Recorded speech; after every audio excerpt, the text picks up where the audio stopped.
requested, Aries! This is an Aries Sun, Moon, Rising, and Venus reading for the month of July.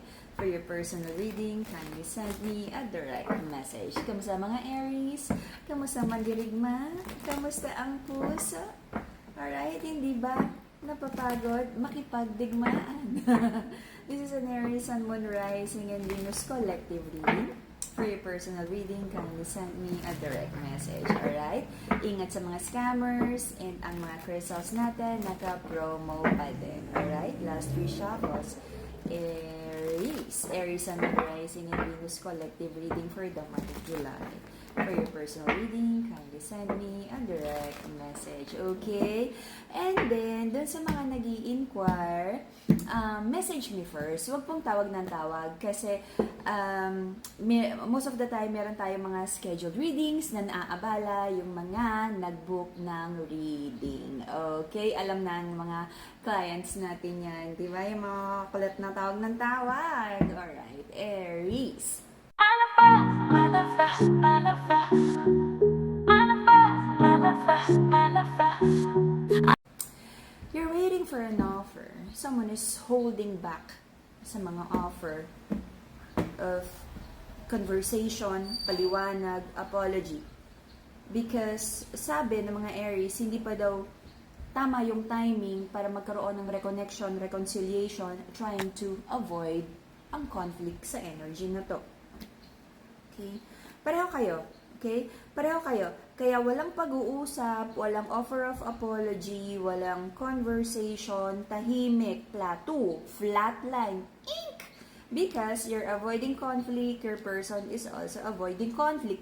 For me, mas okay na to. Kaysa naman mag-aklas na naman ng mga Aries ng bagong digmaan.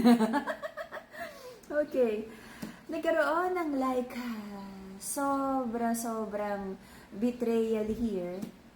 But alam mo, ang nakita ko dito, itong betrayal na to ay nagdala sa'yo closer to God. I'm not saying na kailangan nating maranasan ng ganitong painful situation na feeling mo, ikinamatay mo to be closer to God. What I'm trying to say, naging blessing in disguise, mas naging spiritual ka. Okay? May isang tao here also na pinagdasal mo to eh.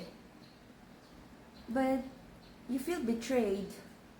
Kinu-question mo right now kung naging totoo ba tong connection na to mula simula. Okay? Maraming doubts, maraming trust issues, same old cycle.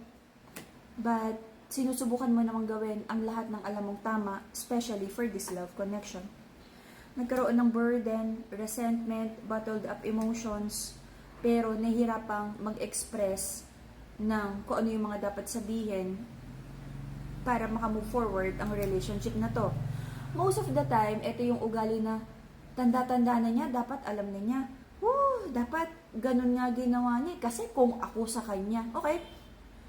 There's an energy here of you're trying to assume that your person knows kung ano tama ang gawin. Because kung ikaw yon, ganun ang gagawin mo. Kasi ikaw nga alam mo bakit siya hindi niya alam? Kung ikaw ganun gagawin mo, bakit siya hindi niya alam gawin yun? Paano kung hindi nga alam? I don't care kung ilang taon na. Kaya dapat talaga nako-communicate at nagkakaroon kahit very difficult conversation, nangyayari to Kasi, what if, yung 10 ex niya, ganun yung katwiran, dapat alam na niya. Paano niya nalaman? Yung 10 ex, ganun din ang katwiran na dapat alam na niya. Paano kung yung ex pa lang, nung unang-una, marunong na rin mag-express, di alam na niya. Ngayon, ang assignment mo, for you, to tell your person, malito. Regardless of the time, regardless of gano'n na kayo katagal, regardless of the age. What is X is X, kailangang sabihin, kailangang i-express. Pag yung tao na-disappoint ka, kailangan mo yung sabihin. Okay? Para may personal accountability siya. Ngayon, pag inulit niya yon at alam niyang nakakasakit yung sa'yo, most of the time, it's already a choice. Okay? But I feel nagkaroon ng choice here para sa ating mga Aries, like to introspect. Ano rin ba nangyari? Anong pagkukulang? Anong pagkakamali mo? Anong ginawa niya? Anong pagkakamali niya?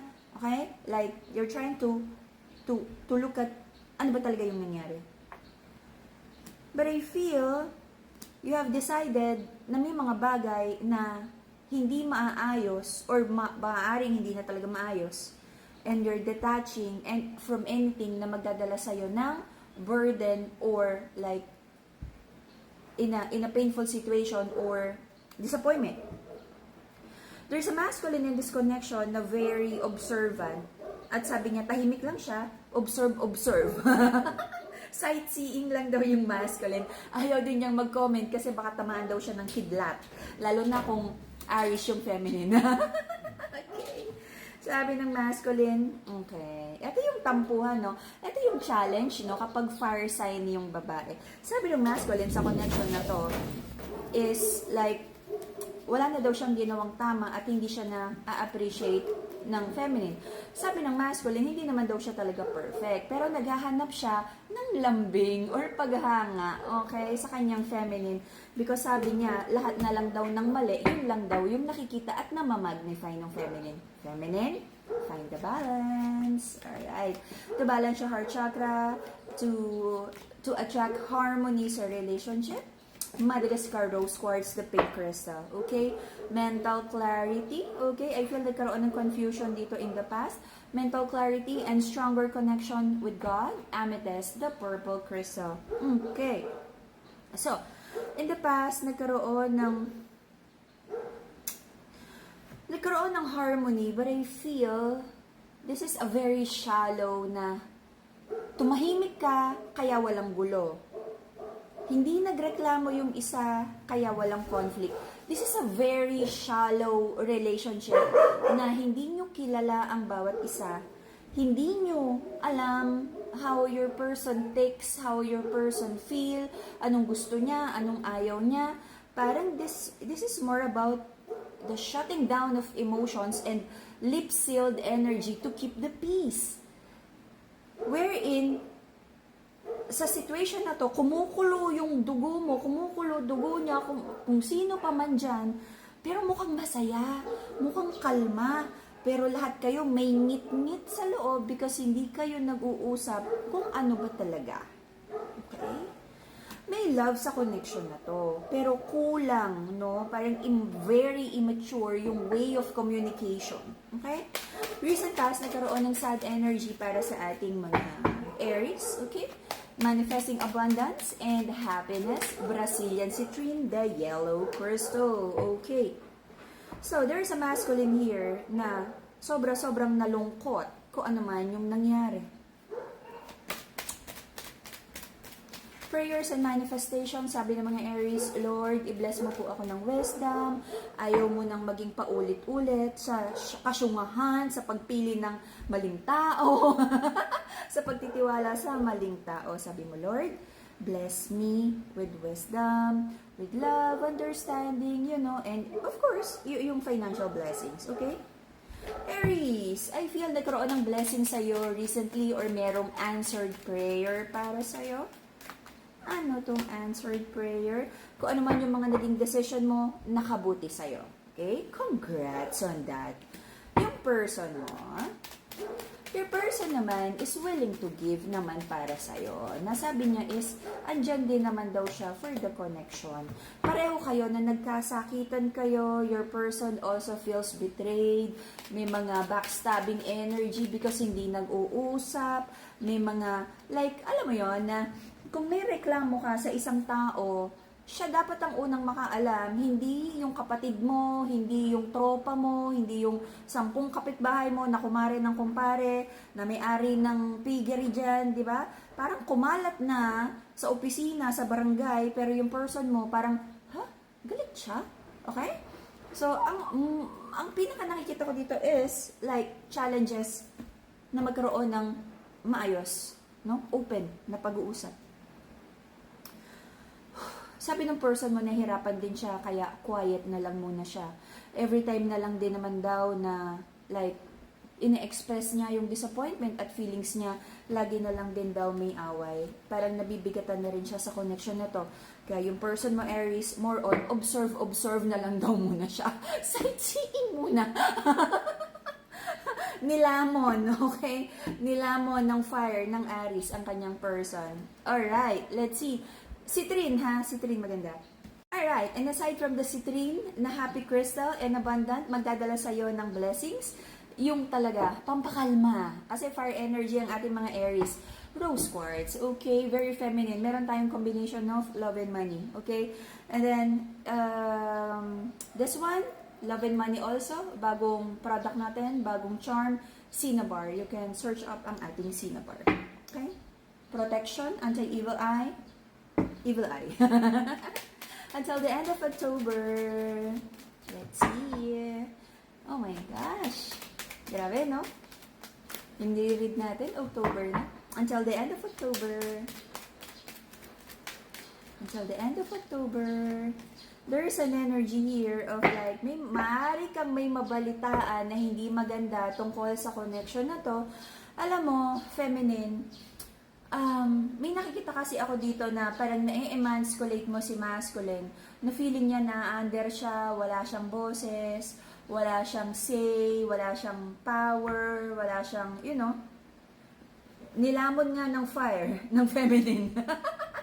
So, maaari kang may mabalitaan that the masculine is like may nakakausap or parang may confident, okay? I don't like that female best friend because I don't believe in female friend ng isang lalaki because most of the time, nauuwi yan sa anomalya. Anomalya! Anomalya! Okay, so, hindi ko yan gusto. Okay.